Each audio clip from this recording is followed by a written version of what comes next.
Monsieur, bonsoir et merci de nous accueillir chez vous. Tout de suite, le sommaire. Retour sur la plénière de l'Assemblée nationale avec le rejet de la motion de censure déposée par l'opposition. L'homme de la rue s'est prononcé. Vous entendrez également l'avis de l'analyste politique Mamles Camara. Notre dossier du jour porte sur le nouveau code des impôts. Prétexte l'adoption ce matin par l'Assemblée nationale de ce nouveau code. Autorités, syndicalistes et patronat apprécient. Tout d'abord, le communiqué du Conseil des ministres, communiqué lu par Alassane Cissé.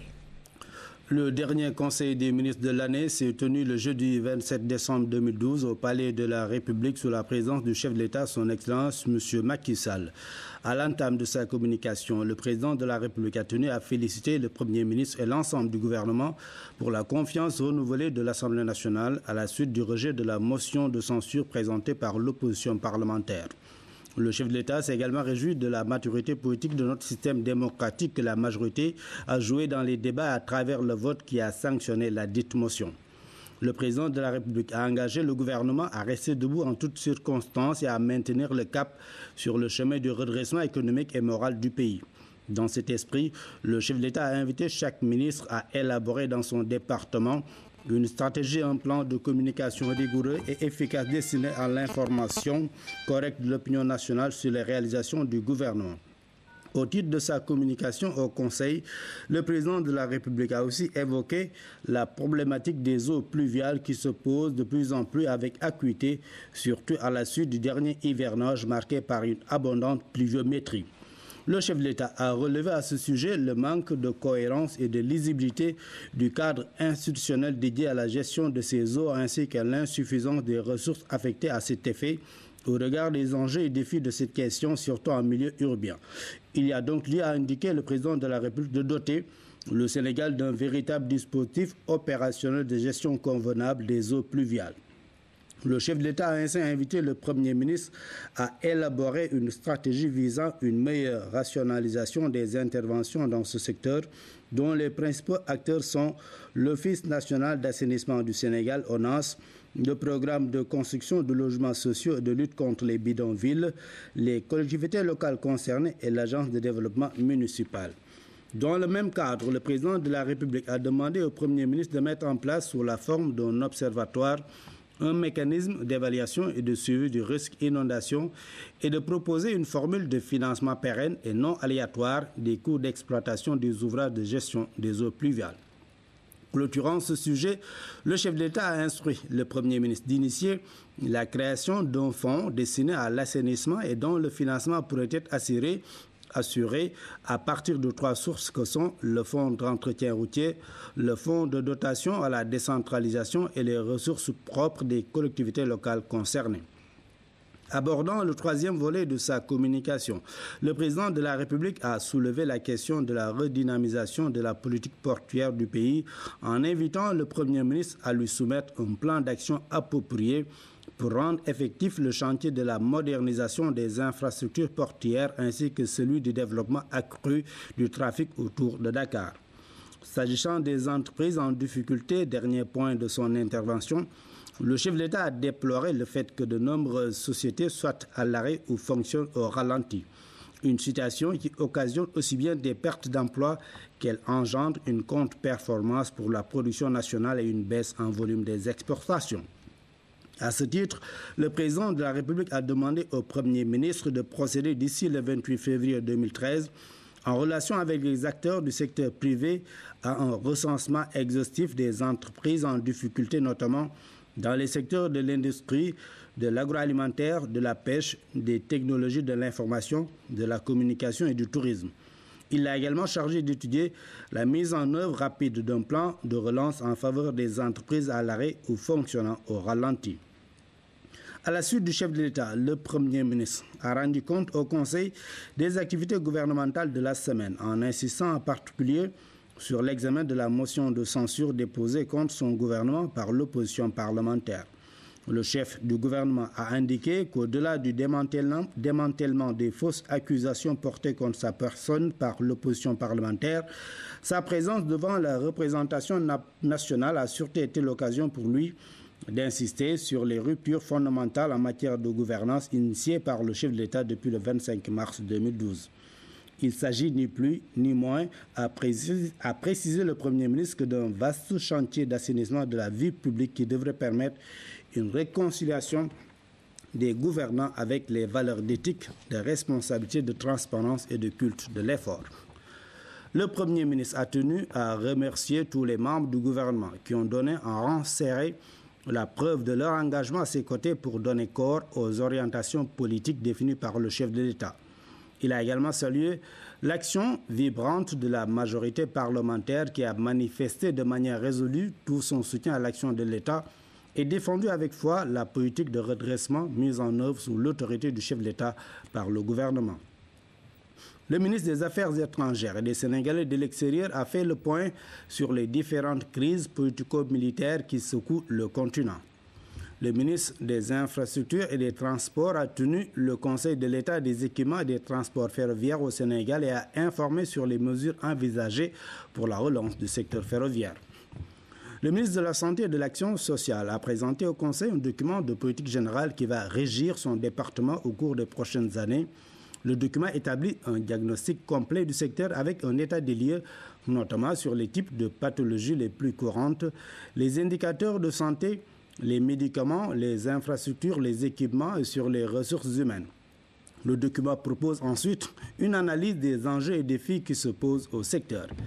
Une série de mesures et d'actions seront engagées au cours des années prochaines, 2012-2015, dans la perspective indiquée par le gouvernement du Sénégal et par le chef de l'État quand il déclarait dans son premier discours à la nation le 3 avril 2012 que la santé est la mère des richesses. Il n'est de développement sans amélioration significative du niveau général des indicateurs de santé d'une population, a soutenu le ministre de la Santé et de l'Action sociale. À la suite de la présentation de la nouvelle politique sanitaire, le chef de l'État est intervenu pour féliciter le ministre de la Santé et de l'Action sociale pour la qualité de son document et sa présentation pédagogique et didactique. Le Conseil a discuté et adopté le document stratégique. Enfin, le Conseil a pris les mesures individuelles suivantes. M. Cheikh Issa Sall, magistrat à la Cour des comptes, matricule de solde numéro 604-138D, est nommé secrétaire général de la Délégation générale à la protection sociale et à la solidarité nationale. M. Mor Diouf, inspecteur principal du Trésor, précédemment conseiller technique du directeur général de la comptabilité publique et du Trésor, matricule de solde numéro 518-380Q, est nommé coordonnateur de la Direction générale de la comptabilité publique et du Trésor en remplacement de M. Cheikh Tidiane Diop, appelé à d'autres fonctions. Dr Daouda Faye, chirurgien dentiste, maître de conférences agrégé en santé publique, matricule de solde 608-397M, précédemment chef de la division santé bucco-dentaire, est nommé directeur de l'École nationale de développement sanitaire et social ENDSS. Pour la nomination du gouverneur, M. Lamine Sagna, administrateur civil principal de classe exceptionnelle, matricule de solde numéro 378-225A, précédemment gouverneur de la région de Matam, est nommé gouverneur de la région de Louga en remplacement de M. Moubarak Seck, admis à faire valoir ses droits à une pension de retraite. M. Cheikh Khan, administrateur civil principal de classe exceptionnelle, matricule de solde numéro 378-193I, précédemment gouverneur de la région de Sédhiou, est nommé gouverneur de la région de Matam en remplacement de M. Lamine Sagna, appelé à d'autres fonctions. M. Ange Faye, administrateur civil principal de classe exceptionnelle, matricule de solde numéro 378-195G, précédemment préfet du département de Louga, est nommé gouverneur de la région de Sédhiou en remplacement de M. Cheikh Kanyan, appelé à d'autres fonctions. Au titre de nomination de préfet, M.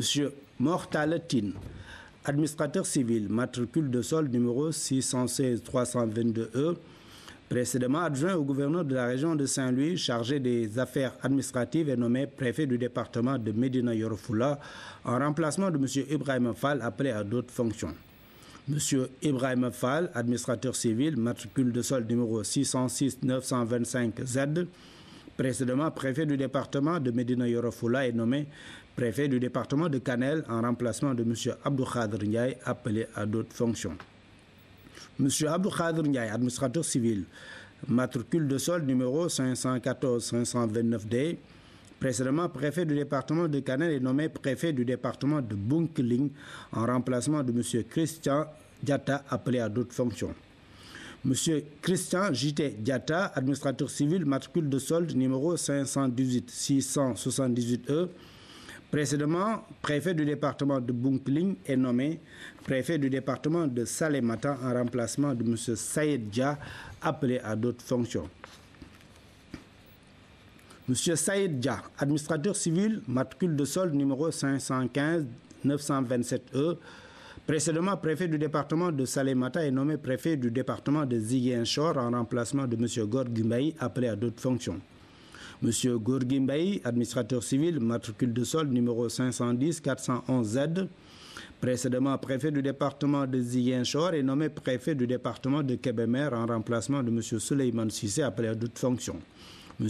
Souleymane Sissé, administrateur civil, matricule de solde numéro 500-732A, précédemment préfet du département de Kébémer est nommé préfet du département de Fatick en remplacement de M. Lazare Banouman Kenny, appelé à d'autres fonctions. M. Lazare Banouman Kenny, administrateur civil, matricule de solde numéro 602-563F, précédemment préfet du département de Fatick, est nommé préfet du département de Oussy en remplacement de M. William Manel, appelé à d'autres fonctions. M. William Manel, administrateur civil, matricule de solde numéro 604-135G, précédemment préfet du département de Oussy, est nommé préfet du département de Thiès en remplacement de M. Tierno Ahmed Babali, appelé à d'autres fonctions. M. Tierno Ahmed Babali, administrateur civil, matricule de solde numéro 517-881J, précédemment préfet du département de Thiès est nommé préfet du département de Kaffrine en remplacement de M. Maguette Diallo, appelé à d'autres fonctions. M. Maguette Diallo, administrateur civil, matricule de solde numéro 378-206D, précédemment préfet du département de Kaffrine est nommé préfet du département de Tivaouane en remplacement de M. Mohamed Mahmoud Diop, appelé à d'autres fonctions. M. Demba Touré, administrateur civil, matricule de solde numéro 608-596L, précédemment adjoint au gouverneur de la région de Kédougou, chargé des affaires administratives, est nommé préfet du département de Goudomp en remplacement de M. Amadou Sakho, appelé à d'autres fonctions. M. Amadou Sakho, administrateur civil, matricule de solde numéro 375-575B, précédemment préfet du département de Goudomp est nommé préfet du département de Malem Odar en remplacement de M. Omar Diallo, appelé à d'autres fonctions. M. Omar Diallo, administrateur civil principal, matricule de solde numéro 378-871D, précédemment préfet du département de Malem Odar est nommé préfet du département de Louga en remplacement de M. Ange Faye, appelé à d'autres fonctions. M. Jean-Baptiste Colly, administrateur civil, matricule de solde numéro 508-335H, précédemment préfet du département de Bignona est nommé préfet du département de Bakel en remplacement de M. Amadou Matar Sissé, appelé à d'autres fonctions. M. Amadou Matar Sissé, administrateur civil, matricule de solde numéro 519-795J, précédemment préfet du département de Bakel nommé préfet du département de Séyou en remplacement de M. Mohamedou Watt, appelé à d'autres fonctions. M. Mohamedou Watt, administrateur civil, matricule de solde numéro 519-025J, précédemment préfet du département de Séyou est nommé préfet du département de Saraya en remplacement de M. Papa Demba Diallo, appelé à d'autres fonctions. M. Papa Demba Diallo, administrateur civil, matricule de solde numéro 513-117Z, précédemment préfet du département de Saraya est nommé préfet du département de Ranérou en remplacement de M. Farisei, appelé à d'autres fonctions. Enfin, M. Farisei, administrateur civil, matricule de solde numéro 510-493F, précédemment préfet du département de Ranérou est nommé préfet du département de Bignona en remplacement de M. Jean-Baptiste Colly, appelé à d'autres fonctions. Alassane Cissé, merci. C'était là le communiqué du Conseil des ministres qui s'est tenu ce jeudi 27 décembre 2012 au Palais de la République.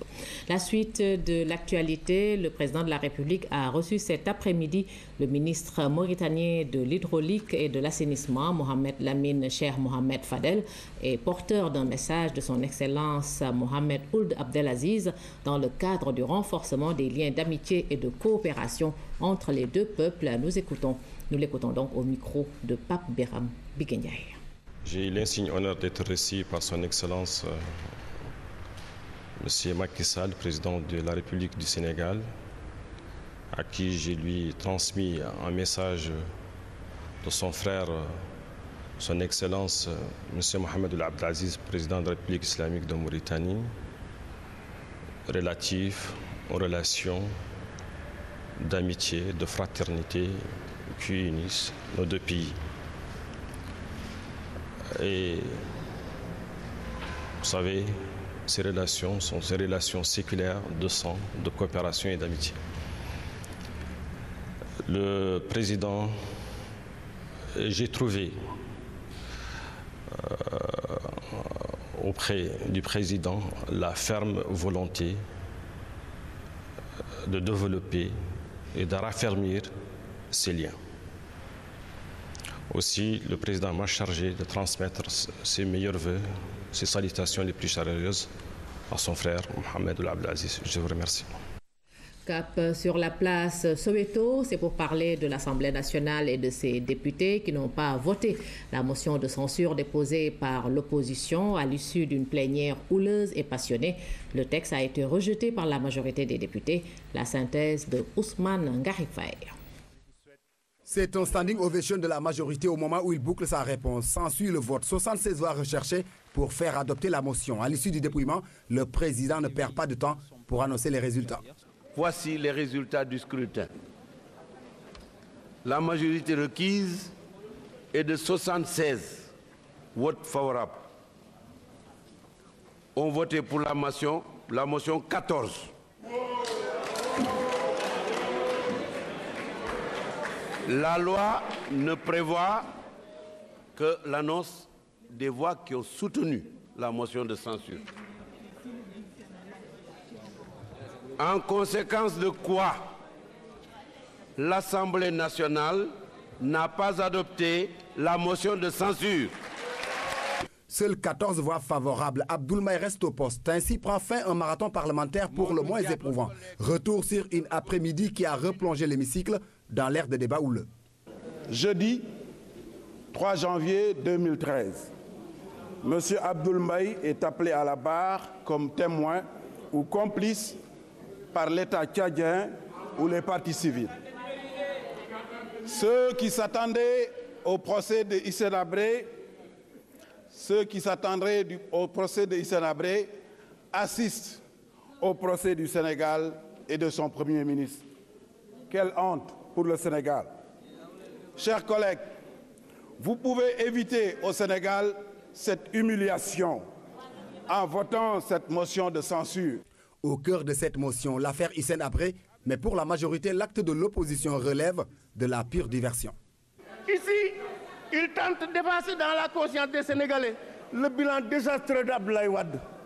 12 ans de népotisme, 12 ans de concussion, 12 ans de prévarication, 12 ans de détournement des deniers publics. C'est ça les dégâts qui sont causés à ce pays et c'est ça votre mission de les réparer. Entre attaque, contre-attaque, invective, le président a dû intervenir par 3 fois, interrompre la séance, faire évacuer même une partie de la tribune, taper du gong, façon de rappeler les dispositions réglementaires de l'hémicycle. Je veux rappeler aux députés qu'il leur est demandé instamment d'éviter d'interrompre les orateurs. Le calme revenu, le Premier ministre prend enfin la parole et rejette en bloc les accusations portées contre lui. La motion de censure qui nous vaut d'être réunis aujourd'hui n'a qu'un seul but, détourner l'attention des Sénégalais de l'entreprise d'assainissement de la vie publique qui est en cours, tout en tentant de ralentir les efforts de l'État dans ce sens. Il n'aura échappé à personne que le dépôt de cette motion coïncide avec le lancement de la phase active des investigations visant à faire la lumière sur des actes de pillage des ressources publiques dans l'objectif de rendre au peuple les biens dont il a été spolié. La 12e législature rejette ainsi la 5e motion de censure du Sénégal indépendant. Les libéraux ne veulent pas de la politique de rupture et de transparence imposée par le président Macky Sall. C'est en substance les propos du Premier ministre Abdoul Mbaye qui n'hésite pas à parler de gabegie en parlant de l'ancien régime. Je n'ai pas commis de faute sur cette affaire. Après, nous écoutons le Premier ministre. Chaque jour, des centaines de clients ouvrent des comptes, nouent des relations auprès de banques. Chaque ouverture de compte n'est pas une opération suivie par le directeur général de la dite banque. La qualité du client peut par contre justifier que le directeur général de l'établissement porte un intérêt particulier à l'opération. Ce fut pour moi le cas de l'ex-président du Tchad, Hissène Habré. Il avait quitté le Tchad il y a de cela plus de 20 ans, il avait été accueilli par le Sénégal qui lui avait accordé l'asile, il avait le statut d'ancien président de la République. Je pris toutes les précautions d'usage en la matière. J'en ai informé les autorités. J'ai interrogé une banque correspondante de la CBAO au Tchad pour en connaître davantage sur l'origine des fonds à placer en dépôt. J'ai ensuite autorisé l'opération sans aucune réserve. Tels sont les faits et les précisions déjà données dans une sortie publique précédente. Je les assume totalement et entièrement. Je suis d'autant plus à l'aise qu'aucune faute professionnelle, encore moins pénale, n'a été commise. Venons-en à présent à l'essentiel. Aux raisons profondes pour lesquelles l'opposition et certains députés non inscrits ne veulent pas que notre gouvernement poursuive la mise en œuvre de la politique définie par M. le Président de la République, Macky Sall. Le 25 mars 2012, les Sénégalais ont décidé que ceux qui présideront aux destinées de ce pays devront désormais être exclusivement au service de l'intérêt général. Ils ont décidé de mettre fin à l'arrogance et à la gabégie pour que règne en maître l'éthique, l'humilité et le sens des responsabilités dans la gestion publique.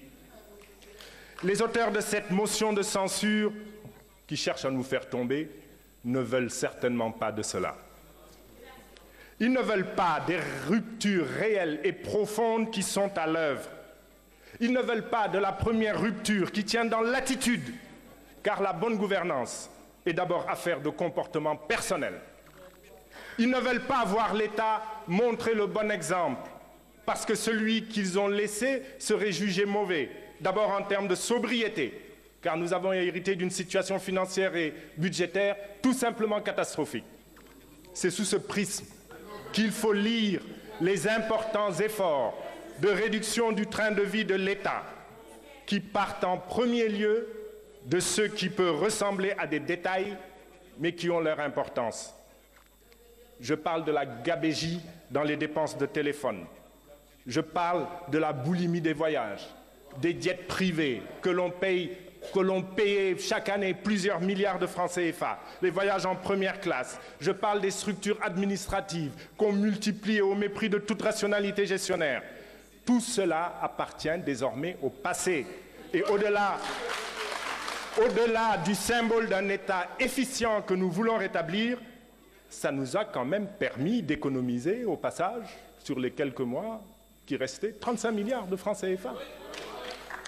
Ils sous-estiment la volonté du gouvernement d'aller jusqu'au bout de ce combat pour la transparence dont l'a chargé le président de la République. Ils n'ont pas encore pris la mesure de l'abnégation de Madame le garde des Sceaux, ministre de la Justice, que je félicite au passage et à qui je renouvelle mon soutien total. Ils n'ont toujours pas compris qu'il existe dans ce pays un appareil judiciaire compétent et efficace qui, lorsque l'État veut bien lui en donner les moyens, est capable de mettre à nu la face sombre des personnes qui se sont enrichies de manière illicite. Vous le constatez, le président Macky Sall et sa majorité sont arrivés à temps pour sauver le Sénégal. Pour sauver le Sénégal d'opérations telles que l'organisation du FESMAN, qui a englouti 74 milliards de nos propres ressources, sans compter l'appui financier des pays amis non retracés dans le budget. Au profit de qui, se demandent les Sénégalais? Le Premier ministre Abdoul Mbaye devant les députés, c'était hier. À l'issue du rejet justement de la motion de censure, des parlementaires se sont exprimés pour dénoncer cette défiance des libéraux, même s'ils acceptent que la Constitution leur permet de déposer une motion de censure. Nous les écoutons. Pour la motion de censure, il s'agit de ce qu'on appelle à l'école, même à l'école primaire, hors sujet. Donc 0 pointé devrait obtenir les députés libéraux. Pourquoi? Il n'a jamais été reproché à M. Hissène Habré, ancien chef d'État du Tchad, d'avoir volé, escroqué ou détourné de l'argent du Tchad.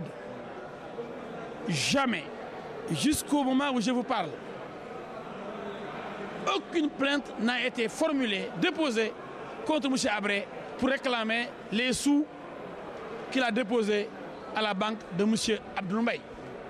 Donc dire que M. Mbaye doit démissionner parce que le procès d'Habré est imminent et il pourrait être cité comme témoin, je dis, c'est être malhonnête et c'est vouloir tromper l'opinion. Profiter de cette occasion pour des députés ou bien qui ont eu à occuper des responsables étatiques, moi je crois quand même que c'est un peu déplorable.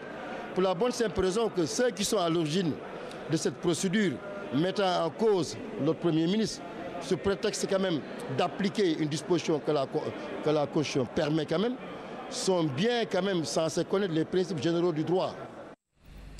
Voilà, les Sénégalais apprécient diversement la motion de censure déposée contre donc le Premier ministre Abdoul Mbaye. Pour certains, l'image de la démocratie gagne des points, alors que pour d'autres, donc les priorités sont ailleurs. C'est un constat donc dans les rues de Dakar. En plus de cela, nous sommes allés prendre l'avis d'un analyste politique, Mamles Camara. En l'occurrence, c'est un reportage de Ibrahim Mboupa. La motion de censure déposée contre le gouvernement d'Abdoul Mbaye est à la une des journaux de ce jeudi. La presse en a fait ses choux gras. Un événement politique majeur qui n'a pas laissé indifférent Mamles Camara, journaliste et analyste politique. C'est tout à l'honneur du Sénégal de jalonner ainsi sa progression démocratique par des épreuves qui ne sont pas du tout agréables ni pour l'opposition ni pour la majorité, mais qui constituent des sortes de rites de passage. Il faut qu'on passe par là pour faire avancer la démocratie et malgré quelques écarts de langage et quelques dérapages, je pense que dans l'ensemble, ce qui s'est passé hier à l'Assemblée nationale a été une sorte de démocratie en acte, c'est-à-dire on sort de l'univers du discours, le Sénégal, grand pays de démocratie, pour nous soumettre à l'épreuve des faits démocratiques. Dans les rues de la capitale, la motion de censure continue de faire débat. Pour la plupart des citoyens rencontrés, les débats d'hier devant la représentation nationale cadrent bien avec les attentes du peuple. Ça a été fructueux pour la démocratie sénégalaise. Parce que d'autant plus qu'il paraît, peut-être que je n'étais pas encore né, on l'a fait avec Mamadou Dia et ça a marché. Mais cette fois-ci, on a suivi et on était sûr que ça ne pouvait pas passer. On a bien apprécié parce qu'il était temps quand même que tout soit clair. Et le Premier ministre a été vraiment clair avec tout le monde. Il nous a bien expliqué ce qui s'est passé. La preuve, ce qui s'est passé à la fin. Il y en a qui sont partis, mais comme il disait, pour le différer, on va voir après. J'ai remarqué que ça a été une bonne chose dans la mesure où ça donne une certaine clarification de comment le pays est dirigé. Parce qu'une assemblée comme ça veut dire que plus il y a plus de discussions, plus il y a plus de vérité et que les gens sachent là où se situe le pays actuellement. Cela dit, certains Sénégalais ne cachent pas leur amertume. Ils pensent que la politique politicienne avait pris le dessus sur les priorités de l'heure. Pas bon pour la démocratie sénégalaise. Ce n'est pas du tout bien. Tout le temps des querelles, des histoires. Démocratiquement parlant, c'est tout à fait normal que cela se fasse. Mais je pense qu'actuellement, avec les difficultés du moment, il serait mieux quand même que les gens essaient de s'occuper d'autres choses, vraiment de s'occuper du vécu des Sénégalais, alléger les souffrances et peut-être essayer de trouver vraiment ce qui pourrait vraiment faire rebondir le pays. Compte tenu des réalités que vit le Sénégal, moi je pense que cette motion n'avait pas sa place. Les points de vue sont partagés, à chacun sa vision de la démocratie, à chacun ses attentes. Toujours attentif à tout ce qui se passe dans l'hémicycle. Vraiment beau, après le rejet de la motion de censure hier à l'Assemblée nationale, la presse de ce matin est largement revenue sur le sujet au moment où certains journaux évoquent l'échec du groupe des libéraux et démocrates. D'autres se focalisent sur l'attitude du Premier ministre, revue de presse signée Hamidou Diop. De censure revient à la une des quotidiens et c'est le journal Enquête qui nous en parle. Abdoul Mbaye brise la censure, titre à sa une ce journal qui ajoute Omar Sarr, Karim et Sindiély Wade vilipendés. Selon nos confrères du journal Enquête, seuls 14 députés ont voté la motion déposée par le groupe des libéraux et démocrates du PDS, une censure ou plutôt une bérésina libérale pour reprendre Enquête. Hier, il fallait toujours, selon ce journal, être à l'Assemblée nationale pour voir Abdoul Mbaye déroulé dans un exercice qu'il affrontait pourtant pour la première fois. En réfutant les opérations de blanchiment d'argent, il s'est hissé à la hauteur de l'accusation. Une accusation qui, selon l'Observateur, n'a pas porté ses fruits parce que Abdoul Mbaye a démonté ce qu'il qualifie de contre-vérité et de légèreté. Selon l'Observateur qui cite le Premier ministre, cette motion de censure n'avait qu'un seul objectif, détourner l'attention des Sénégalais de l'entreprise d'assainissement de la vie publique qui est en cours. Et comme devant une cour, le Premier ministre a fait un grand oral et c'est l'analyste politique Mamles Camara qui le dit dans les colonnes du journal L'Observateur. Le journaliste d'ajouter le contexte lui était favorable parce que les libéraux d'abord étaient minoritaires. Ensuite, leur temps de parole, 6 minutes, n'était pas suffisant pour convaincre, surtout que les initiateurs de cette motion sont sous le coup d'une condamnation morale. Ce que le banquier n'a pas oublié d'ailleurs de rappeler à ses détracteurs. Un rappel à la hauteur de la provocation parce que selon Sud Quotidien, Abdoul Mbaye était toute griffe d'or. Toutes les accusations, blanchiment d'argent, recel, faux et usage de faux, le banquier a amené à l'aide de preuves les répliques nécessaires. Nécessaires mais pas suffisantes selon Modiane Fada dans Direct Info. Les libéraux qui se contentent, nous avons réussi une grande prouesse, celle d'avoir mobilisé tout le gouvernement. Et selon Modiane Fada, toujours dans les colonnes de Direct Info, même si la motion n'est pas passée, le Premier ministre a été quand même atteint.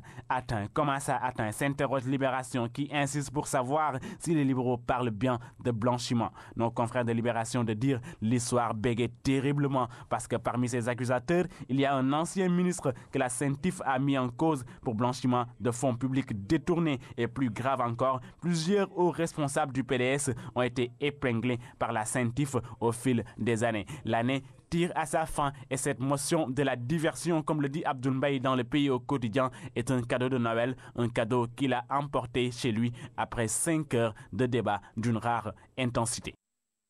Le Sénégal s'est doté d'un nouveau code des impôts. Le vote s'est effectué ce matin à l'Assemblée nationale. Prétexte pour le ministre de l'Économie et des Finances de s'expliquer sur ce nouveau code.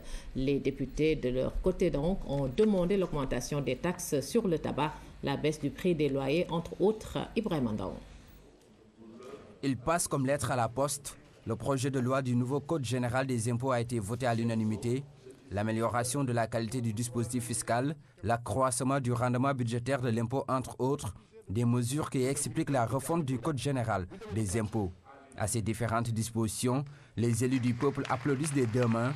Seule ombre au tableau, l'impôt passe désormais de 25 à 30% pour les sociétés.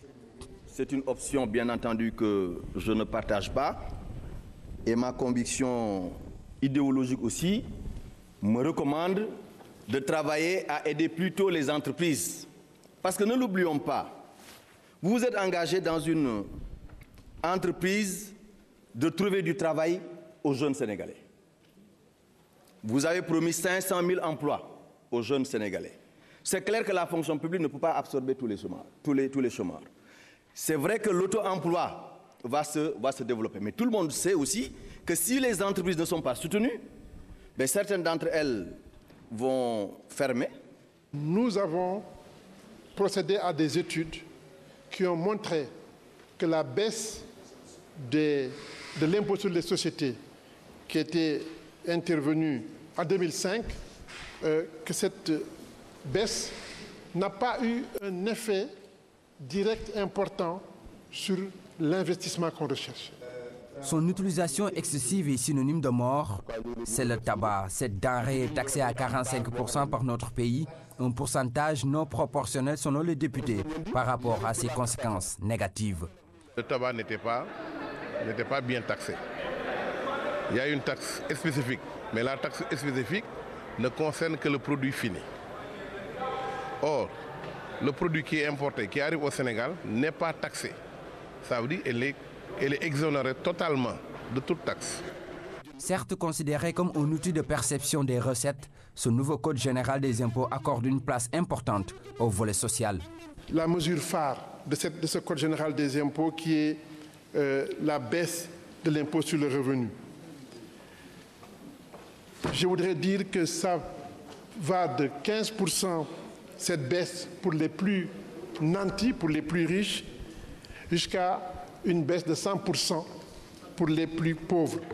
Les parlementaires ont saisi l'occasion pour revenir sur la conception de l'impôt des populations sénégalaises. À cet effet, ils ont précisé que les Sénégalais ne sont pas réfractaires au paiement des impôts, mais seulement le problème de l'information reste une équation à résoudre.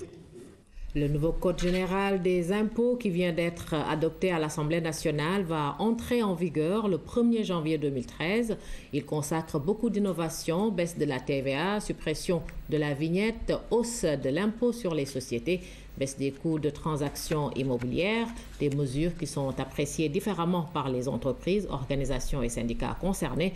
Pour en savoir un peu plus sur les grandes lignes de ce code et les réactions suscitées, je vous propose de suivre ce dossier réalisé par Aramdao. C'est l'ensemble des livres du Code général des impôts qui a été réécrit. Une refonte totale. Et des innovations majeures de ce code toiletté. Un point attire de loin l'attention. La baisse de l'impôt sur le revenu. Avec l'application de cette mesure, l'État va renoncer à près de 29 milliards de recettes. Généralement, le commun des Sénégalais a un revenu, je pense, qui tourne autour de 200 à 300 000. N'est-ce pas? Pour cette catégorie de revenus, on s'est rendu compte que pour une personne célibataire, l'impôt diminue presque de moitié. Donc vous imaginez l'importance de la baisse s'il s'agit d'une personne qui est mariée, n'est-ce pas, qui a des enfants à charge. Baisse de la fiscalité sur les salaires, presque plus d'impôts pour certaines catégories de travailleurs. C'est ce que l'État appelle redonner du pouvoir d'achat aux travailleurs. Ils ont longtemps fait les frais d'un système qui taxait 2 fois le revenu. Les syndicalistes n'ont jamais cessé de le dénoncer. L'impôt marginal était à 50%. Avec le nouveau code, l'impôt va revenir à 40%, l'impôt marginal. Et nous pensons donc qu'il faut saluer cette mesure. Au chapitre des innovations, une autre mesure non moins appréciable, la TVA qui, dit-on, ne sera plus un élément de coût pour l'entreprise. Elle est rénovée, de même que la fiscalité de l'immobilier. La TVA devient un impôt sur toute la ligne neutre économiquement. Si vous prenez le commerçant qui exerce donc une activité, vous prenez l'avocat, l'huissier, le notaire, toutes ces personnes-là, à partir du 1er janvier donc 2013, vont voir leur cotisation fiscale baisser de façon significative. Pour ce qui concerne plus particulièrement l'habitat social, le taux du droit d'enregistrement est ramené à 1%. Assez critique par rapport à l'ancien code, les autorités de la Direction générale des impôts évoquent un système fiscal obsolète. Il avait tout simplement atteint ses limites. Je confirme que le code était devenu illisible, complexe et était source non seulement de non-transparence mais de contentieux fiscal.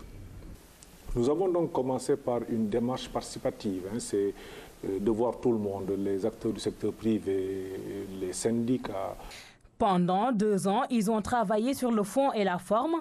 Les réformes qui en sont sorties sont diversement appréciées. Si pour les personnes physiques, cadeau de nouvel an ne pouvait être plus magnifique, pour les entreprises, on digère difficilement l'impôt sur les sociétés. Il passe de 25 à 30%. Si on disait que l'IS passe de 25 à 30% pour 3 ans, n'est-ce pas, le temps que les recettes fiscales soient améliorées et qu'on revienne à ce taux uniformisé de 25%, on peut le comprendre.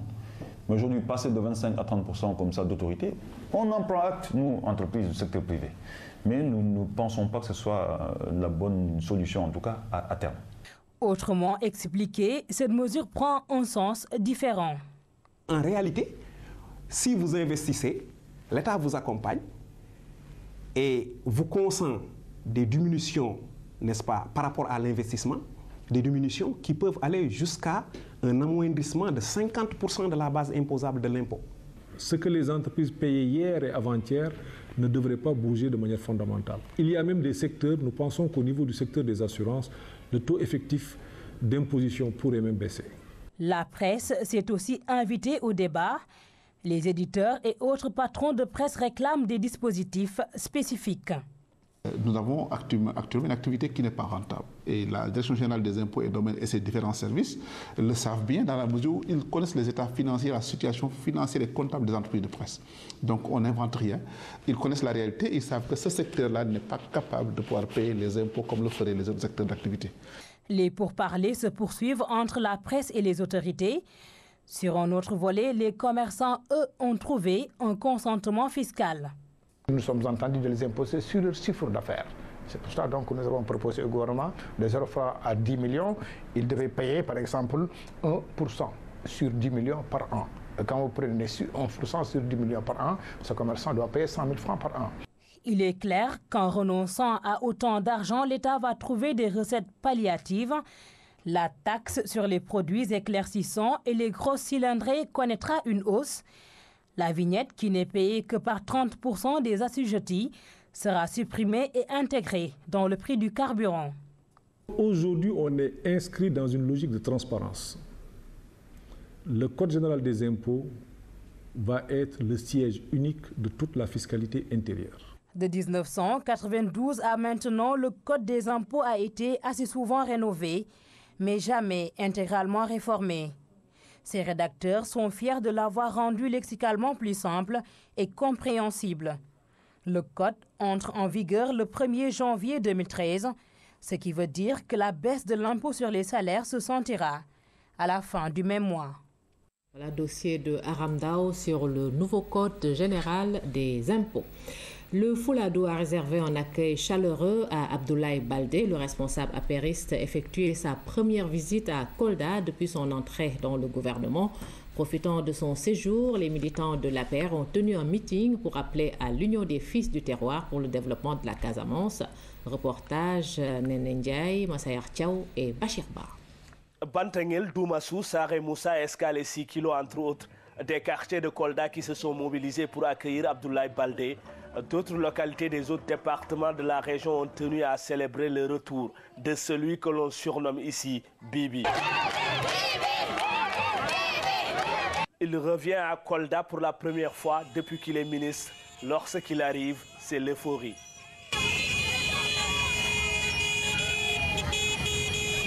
Le cortège emprunte les artères de la ville. Les Koldois escortent leur fils, frère, amis ou parents. L'enfant du Fouladou rend visite au chef de l'exécutif régional avant de regagner la maison familiale. Partout, on l'attend. L'émotion est grande quand Abdoulaye Bibi Baldé arrive à son domicile. La mobilisation du lendemain est encore énorme malgré l'heure tardive. Les intervenants ont salué la nomination de fils de la région à des postes de responsabilité, ce qui démontre que le chef de l'État a confiance en Kolda, déclare-t-il. Kolda doit relever le défi et pour y parvenir, ses fils ont l'obligation de s'unir. S'unir pour le développement de la région et du Sénégal. Ils appellent à épouser les idées du président Macky Sall. Je voudrais lui témoigner la reconnaissance et la gratitude de toute la population de Kolda et lui dire que nous, population de Kolda, sommes tous mobilisés, comme en témoigne cette manifestation, derrière lui et son parti l'APR, en vue d'assurer un succès éclatant à sa politique de développement. Nous, population de Kolda, sommes déterminés plus que jamais à accompagner le président de la République et à assurer une éclatante victoire au parti APR et à la coalition de Benno Bokk Yakaar lors des prochaines joutes électorales, notamment les locales de 2014, et Kolda a fait son choix déjà. D'importants projets et programmes sont prévus dans cette partie du pays. Les Koldois seront édifiés à l'occasion du Conseil des ministres qui se tiendra ici prochainement. La communauté rurale de Ndangalma dispose désormais d'une ambulance. Elle a été offerte par Mor Ngom, directeur de cabinet du chef de l'État et fils du terroir. Il a aussi remis des ordinateurs au collège d'enseignement moyen de la localité. Une visite qui a permis aux apéristes de Ndangalma de battre le rappel des troupes. Abdelaziz Ban. C'est à une véritable démonstration de force qu'on a assisté à Ndangalma. Les apéristes, sous la houlette du directeur de cabinet du président de la République, ont battu le rappel des troupes. Mor Ngom en a profité pour remettre une ambulance au poste de santé et des ordinateurs au collège d'enseignement moyen. Je crois que la population de Ndangalma, le président Macky Sall a fait ce qu'il vous avait promis. Tous ensemble, nous devons le remercier. Mais ce n'est pas un remerciement. C'est qu'ensemble, nous devons travailler pour mériter cette confiance. Merci beaucoup. Des questions d'actualité soulevées au cours de cette visite du fils du terroir. Mor Ngom est d'avis que nul ne doit s'attaquer au président de la République. Nous ne le répéterons jamais assez. Mais celui qui le fera, demain, il nous trouvera sur son chemin. Et l'État prendra toutes ses responsabilités. Les populations se sont réjouies de ce geste de haute portée. Elles comptent ainsi massifier le parti à Ndangalma et environ. Le gouvernement du Sénégal va doter la zone sylvopastorale d'une vingtaine de forages en 2013. L'information est donnée par le ministre conseiller Abdoulaye Sélissal. Le collaborateur du chef de l'État prenait part au forum sur le financement de l'élevage tenu dans le département de Ranérou et de Dakar. Mamadou Samambo. Le développement de l'élevage dépend pour l'essentiel de la disponibilité de l'eau. C'est pourquoi les forums sur le financement de l'élevage tenus respectivement ici à Ranérou et à Dara Djolof ont consacré une large part de leurs travaux à cette épineuse question de l'accès à l'eau. Un accès jusque-là très en dessous des besoins des populations et du cheptel. Tout le monde sait que le département de Ranérou-Ferlo est un département qui a soif, qui a toujours eu soif, parce que depuis l'indépendance jusqu'à nos jours, il n'y a eu que 19 forages réalisés et le président de la République, en une année, va réaliser 20 forages.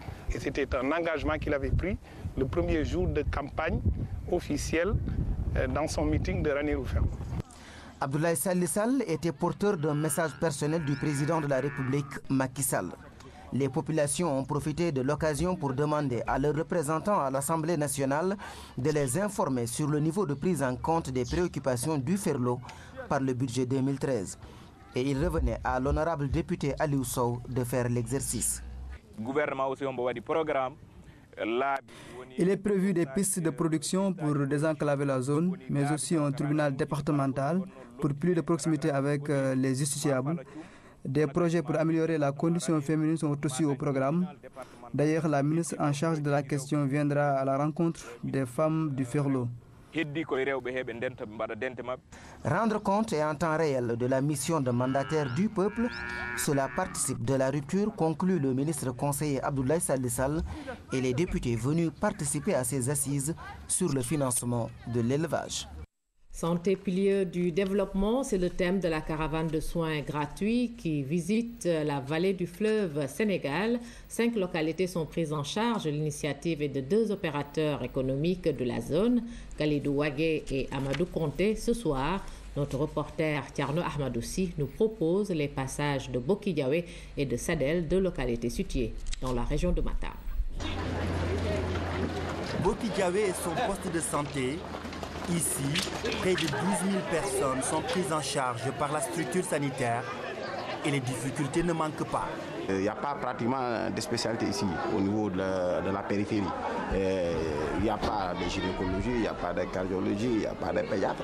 De ce fait, des fois, on a du mal à prendre en charge certaines urgences qui nécessitent une prise en charge vraiment prompte. De bonne volonté ont décrypté le message. Là, il s'agit de soigner et d'assister les populations sans bourse déliée. ASFO a compris tout. Il y a beaucoup de maladies qui sévissent actuellement. Ne se trouvent que dans les régions, ne se trouvent qu'à l'intérieur du pays. Notre rôle, c'est d'aller diagnostiquer, voir ce qui se passe sur le terrain, essayer aussi de proposer des solutions adéquates à l'État. Vu le niveau de vie et le pouvoir d'achat des populations, il est nécessaire d'apporter des solutions par rapport à ça. Et une parmi tant d'autres consiste à déplacer des médecins de Dakar jusqu'à ici à Sadel ou bien Nguidjologne dans le monde rural pour apporter les soins primaires, donc soulager les populations, les permettre de voir des médecins. Après Bokidiawé, cap sur Sadel, forte affluence au poste de santé, ces journées médicales sont une aubaine pour ceux qui habitent la contrée. Ici, comme vous le constatez, il n'y a pas des hôpitaux, il n'y a pas de centres de santé, il n'y a que des petits dispensaires qui ont été faits par nous-mêmes, les immigrés et autres. Donc aujourd'hui, nous nous sommes dit qu'il est nécessaire qu'on fasse quelque chose au bénéfice de ces populations retirées. Parce qu'on a un très grand problème ici. Même notre hôpital, Ourossogui, n'est pas fonctionnel à 100%. Des fois, on a des cas qui sont critiques. Donc c'est à cause de ça qu'eux, ils ont fait cette caravane pour la première fois et continuent de faire pour soulager la population qui est la population de Fouta. Pour les initiateurs de ces journées médicales, l'expérience sera démultipliée. L'objectif est d'être au chevet des populations de la vallée du fleuve Sénégal, quel que soit le prix.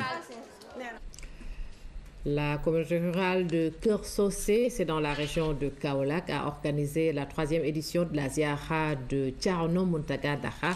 Ce dernier est le fils de Thierno Abdelaziz Tall, un grand érudit. Thierno Bassirou Tall, calife de la famille omarienne, a présidé la cérémonie en présence de talibés et sympathisants venus de partout. Claire Diop. Keur-Socé dans le département de Kaolack au sud-est de la communauté rurale de Ndiédiène. La localité comprend 71 villages pour une population d'un peu plus de 30 000 âmes. L'endroit ne désemplit presque jamais. Ici repose le vénéré guide religieux de la famille omarienne, Thierno Abdelaziz Tall. Les fidèles viennent de partout pour se recueillir et prier dans le mausolée. Depuis 3 ans, Keur-Socé organise la ziara de Thierno Mountaga Daha Tall, calife de Thierno Abdelaziz Tall. Familles, talibés, amis et sympathisants sont venus de toutes les régions du Sénégal pour assister à cette cérémonie religieuse. Le calife général de la famille omarienne, Thierno Mouhamadou Bassirou Tall, a présidé la cérémonie. À son arrivée, le guide est accueilli avec tous les honneurs par les habitants de la zone. Accompagné d'une forte délégation, le marabout a beaucoup échangé avec les populations. Il les a exhortés au respect strict des préceptes de l'islam. Thierno Mouhamadou Bassirou Tall, dans son discours religieux de haute facture, a séduit toute l'assistance. Ce défenseur de l'islam est largement revenu sur les bonnes relations qu'entretenaient El Hadj Oumar Foutiyou Tall, Cheikh Ahmadou Bamba et Serigne Ababakar Sy. L'homme est connu pour sa grande piété et son savoir religieux. Le calife a salué la présence à ces ziyaras des représentants de toutes les confréries religieuses du Sénégal. Le président de la République Macky Sall était représenté par le sous-préfet de Keur-Socé Al-Ousseynou Deme et El Hadj Ali Ndiaye, le président de la communauté rurale. Des prières et des zikrs pour la paix et la prospérité dans notre pays et dans le monde ont également ponctué cette 3e édition de la Ziara Thierno Mountaga Daha Tall. Parlons également de la 33e édition de la Ziara annuelle de la famille omarienne. En prélude à cet événement, les autorités gouvernementales ont tenu un CRD avec le comité d'organisation. Des mesures importantes ont été prises pour la bonne réussite de cette rencontre. Salou Sek. À une semaine de la ziara annuelle de la famille omarienne, tout est fin prêt pour mettre les fidèles dans de bonnes conditions. Les autorités gouvernementales ont pris toutes les dispositions nécessaires pour la bonne réussite de cette grande rencontre. De la santé à la Sénélec, en passant par le volet sécuritaire, l'approvisionnement en eau, l'hygiène et l'assainissement. Bref, tous les volets ont été passés en revue. Et cela, nous sommes tentés, à la suite de cette réunion, de dire que toutes les dispositions utiles ont été prises pour une ziara sans difficulté. Satisfait des mesures prises par le gouvernement, le comité d'organisation apprécie à sa juste valeur l'engagement des autorités. Tout a été passé en revue dans ces différents volets, comme vient de le dire M. le secrétaire général, et le comité d'organisation exprime sa totale satisfaction. Et nous attendons que, Inch'Allah, que cet événement se déroulera dans de meilleures conditions, cette année encore mieux que l'année passée. La ziara annuelle est prévue du 4 au 7 janvier 2013. Elle commémore l'œuvre de Thierno Seydou Nourou Tall et celle de Thierno Mountaga Tall, petit-fils et digne successeur de la Omar Foutiyou Tall. Religion toujours, parlons cette fois-ci de la communauté mouride de Mam Cheikh Ibrahima Fall. Les mourides retiennent l'image d'un fidèle compagnon, un homme dévoué à son maître Khadim Rassoul. Alioune Badara Kane est allé à Palène, dans la capitale du mouridisme, à la rencontre de son petit-fils Serigne Cheikh Fall Mbor, qui revient sur l'œuvre de son illustre grand-père.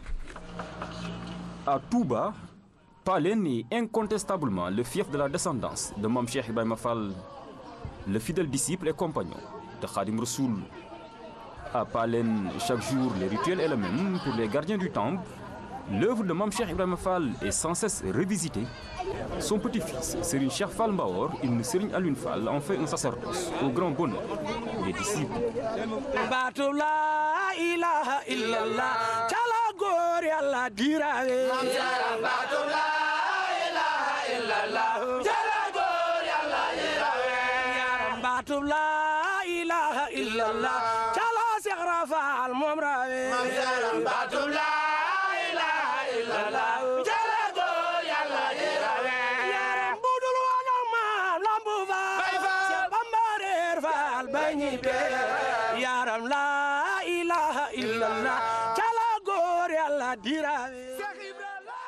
Mam Cheikh Ibrahima Fall, ce pro-soldat de Khadim Rassoul, a vu le jour à Ndiabi Fall en 1855.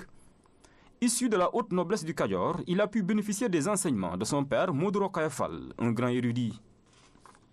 Animé par une forte soif spirituelle, il gèle toutes ses activités pour se consacrer exclusivement à Cheikh Ahmadou Bamba Khadim Rassoul après leur rencontre. Cette conversion de Mam Cheikh Ibrahima Fall au mouridisme est une date charnière pour la jeune confrérie. Il lui arrivait de quitter chez lui et de se retirer dans la brousse pour méditer.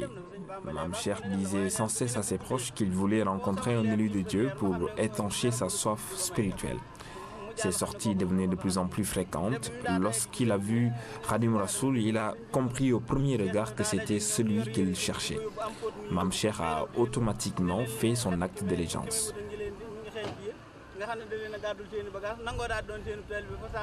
C'est lui qui a créé chez les mourides ce goût prononcé du travail, cette détermination à vivre honnêtement du fruit de son labeur. Mam Cheikh vivait en parfaite conformité avec les enseignements de Khadim Rassoul.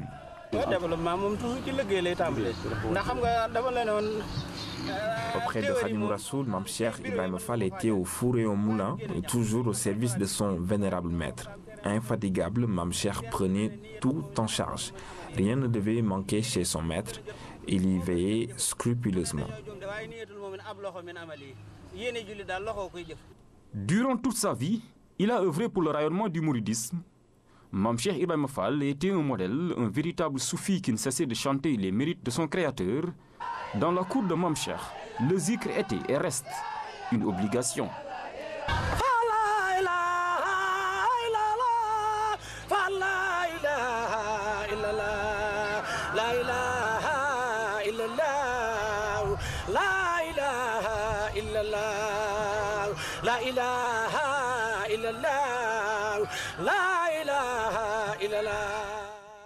le 30 juin 1930, le bras fidèle de Khadim Rassoul, le travailleur infatigable, quitte ce bas monde et repose depuis lors ici à Touba.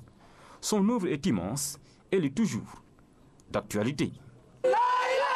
Dans son voyage d'exil avec comme destination le Gabon, Conakry a été la première ville où Cheikh Ahmadou Bamba a fait une escale, notamment dans une île appelée Kassa.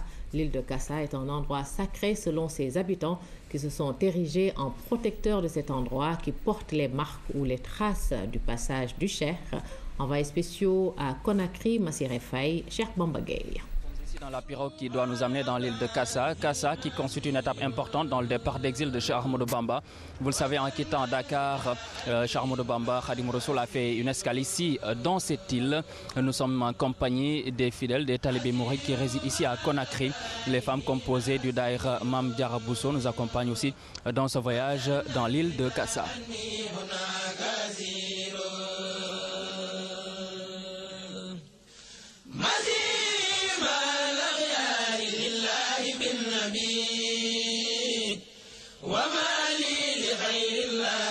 L'île de Kassa, située à près de 7 km de Conakry, demeure l'endroit où Cheikh Ahmadou Bamba avait fait sa première escale sur le chemin d'exil au Gabon.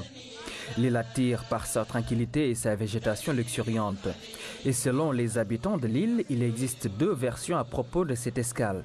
D'abord, l'une qui dit que le Cheikh n'est pas descendu du bateau, ensuite une autre qui atteste le contraire. Cette deuxième, beaucoup plus plausible, se justifie par le fait que le bateau qui transportait le Cheikh était tombé en panne ici même. Certaines personnes pensent même que c'est ce bateau qui n'a jamais coulé qui est resté encore là. En tout cas, une chose est certaine, la natte de prière de Cheikh Ahmadou Bamba est encore visible avec ses traces restées intactes depuis lors.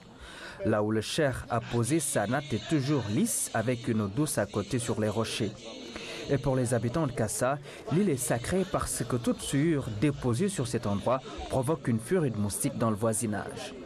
Nos ancêtres nous disaient que cette île est sacrée. Pour la seule raison, personne ne venait s'y faire ses besoins personnels.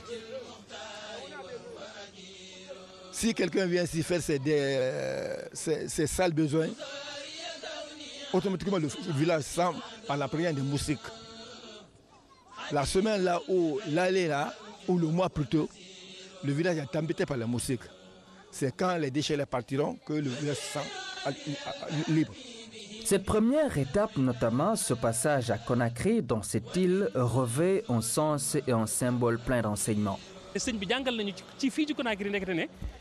Même sëriñ bi wala ki nga yaakaar wala ki nga xam ne moom nga doxale sa diggante sa borom itam war naa mën a am moom itam lu mu weccoo ak yow ca la nga ko jox ci lu baax fekk hadiya jum la jox la waroo yem rek na mu ko daa waxee moom ne bu ñu leen joxetee hadiya bu leen yem ci jël hadiya ji bégge hadiya ji bégal borom hadiya ji waaye na ngeen delloo ki leen jox hadiya ci yàlla na ngeen ko xamal li koy jëriñ moom ndax nee na sama hadiya la wax sama hadiya fa Conakry sell na te nee na mooy li ma xamal Saalum Saalum bi te mooy xamal ko mbootum laa ilaha illallah muhammadu rasulullah kon day mel na itam liñ ciy njëkk a jànge mooy képp koo xam ne ku ñu yaakaar nga wala ku ñuy roy nga wala ku ñuy liggéeyal nga ngir yàlla yow it war ngaa mën a yëg ne am nga lu la war sa digganteeg njaboot gi nga xam ne moom la yàlla booleel mooy war nga leen di gindi di leen teete di leen delloo ci yàlla saa bu ko laajee naaw bi mu wanee fi mu teg boromam ak ni mu ko ragale ak ni mu fonk waxtu julli gi nga xam ne moo gën a màgg ci jaamu yàlla yi waaye bokk na ci liñ ciy jàngee it mooy soññ gum ñuy soññ ñun ay taalibeem ñun ñun ñu ko yaakaar ak képp ku di jullit fu la waxtu fekkati rek soo ko mënee def nga def ko te bañ caa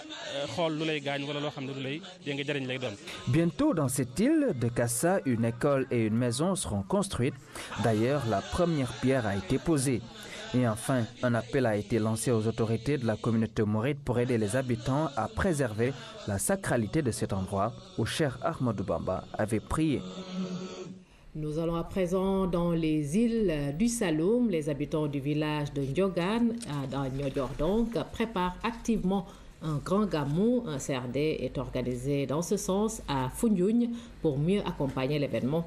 Les organisateurs ont devant le préfet de la localité décliné leurs besoins allant de la sécurité à la prise en charge des pèlerins.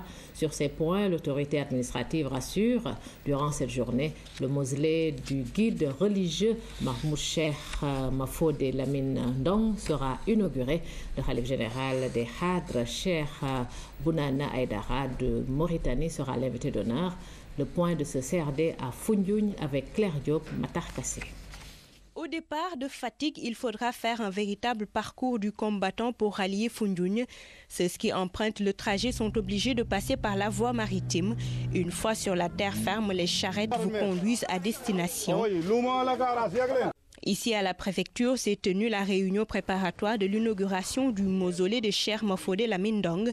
Devant l'autorité locale, les organisateurs ont exprimé les besoins pour une bonne gestion des pèlerins avant, pendant et après la cérémonie. C'est l'assistance à la fois matérielle, à savoir des tentes, des chaises, des pirogues, etc., de l'essence, du gasoil. Mais également, nous avons demandé une assistance sanitaire, un poste médical, également un service de sécurité. Par rapport à ces doléances, le préfet rassure, toutes les dispositions sécuritaires et sanitaires seront prises pour un bon encadrement des pèlerins. Le shérif Cheikh Bounana Aïdara, khalife général des Khadr à Nimzat en Mauritanie, sera l'invité d'honneur de l'événement. Les habitants des îles du Saloum et particulièrement ceux du village de Diokhane s'activent pour accueillir le Saint-Homme. Au-delà de l'aspect religieux, les liens multiséculaires entre le Sénégal et la Mauritanie vont se raffermir davantage. Parlons à présent culture et nous allons à Kolda. Donc, le chanteur Djaliba Kouyaté a enflammé la capitale du Fouladou. La soirée a été organisée par le chef de la station de la RTS à Kolda, Mamadou Kanté, veut grâce à ses recettes de la soirée doter la station d'un restaurant et de chambres de passage pour les confrères. Commentaire Bachir Bar.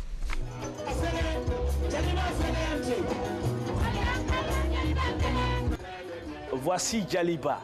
C'est le refrain entonné par les Koldoises et Koldois. Le chanteur a enflammé le Fouladou. Le public composé de Gambiens, de Bissau-Guinéens et de Sénégalais peut remercier un homme, Mamadou Kanté.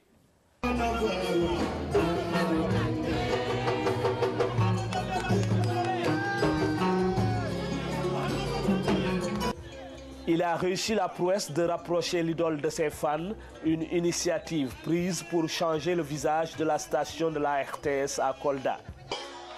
Le directeur général de la RTS, Racine Talla, le directeur de la radiodiffusion nationale, le directeur de la télévision et tous les chefs de service de la RTS sont en train de nous accompagner, monsieur le ministre, aujourd'hui, pour que les deux autres projets qui restent, c'est-à-dire créer un restaurant qui va servir de salle de conférence dans l'enceinte de la RTS de Kolda, mais également des chambres de passage, monsieur le ministre, pour tous nos confrères, que ce soit la presse privée, que ce soit la presse écrite, pour qu'ensemble tout se passe dans l'enceinte de la RTS. C'est ça notre objectif. Le chef de la station a ainsi joint l'utile à l'agréable. Plusieurs personnalités de Kolda et des pays voisins ont assisté à la soirée. Vous voulez créer des services nouveaux, créer de la restauration, créer de l'hôtellerie pour créer ensuite des emplois. Je pense que c'est une initiative à saluer. Vraiment, monsieur le directeur, pour cette belle initiative, je vous encourage et vous exhorte à persévérer. Après la réfection de la station et la construction du mur d'enceinte, Mamadou Kanté pose un nouvel acte, ce pour le bonheur des agents, mais aussi des auditeurs de RTS Kolda. En sport, l'Union des femmes reporters sportives d'Afrique a procédé à l'élection des meilleures sportives de l'année. Au niveau national, les membres de cette organisation ont choisi Isabelle Sambou. Elle est élue meilleure sportive sénégalaise. D'autres athlètes donc ont également été récompensés. Les responsables de l'UFRESA Sénégal entendent jouer une part active dans l'éclosion des catégories féminines. Henrique Bokoko. Pour la deuxième fois consécutive, Isabelle Sambou est élue meilleure sportive sénégalaise de l'année. La 7e championne d'Afrique de lutte, médaillée de bronze au JO de Londres 2012, ne cesse de marquer les esprits au sein de l'Union des femmes reporters sportives du Sénégal. L'organisation entend ainsi récompenser les plus méritantes. Pour cette année-ci, elle a eu le meilleur résultat au niveau des sportifs au plan national. Et donc, il était logique que ce soit elle qui soit élue. Hortense Diediou, championne de judo, et Amisen, spécialiste du lancer de marteau, championne d'Afrique en titre, occupent respectivement les 2e et 3e places du podium. Pour la deuxième édition, des innovations ont été enregistrées. Au-delà de la mer sportive, nous avons également décerné 2 autres trophées. Le trophée spécial qu'on a également initié l'année dernière et qu'on a reconduit cette année. Ce trophée spécial est dédié au handisport, puisque ce sont des filles qui sont certes handicapées, mais qui se valorisent à travers le sport. Nous avons introduit un nouveau trophée qui est la Révélation 2012, puisque comme vous le savez, cette année-ci, on a eu l'équipe féminine de basket de U18 qui ont remporté les championnats d'Afrique ici à Dakar. La suprématie d'Isabelle Sambou repose sur l'abnégation et la régularité de ses performances, des critères qui ont prévalu lors de l'élection. Ce critère étant des Jeux olympiques, c'était vraiment le baromètre pour choisir la meilleure sportive de cette année puisqu'on a été en année olympique. Et donc en plus de ça, Isabelle Sambou est une sportive régulière dans ses compétitions. Elle a réalisé de très bonnes performances. La cérémonie de remise de trophées est prévue pour le 12 février à la place du Souvenir. Les lauréats entendent représenter valablement le Sénégal au prochain gala UFRESA à l'échelle continentale. Voilà, nous terminons avec ces images qui viennent de nous parvenir. Une catastrophe domestique aux HLM Fass. Un incendie a ravagé 3 domiciles, des dégâts matériels importants, mais pas de perte en vie humaine. Nous y reviendrons dans nos prochaines éditions. C'est la fin de celle-ci. Merci de l'avoir suivi. Merci également de votre fidélité. Au revoir.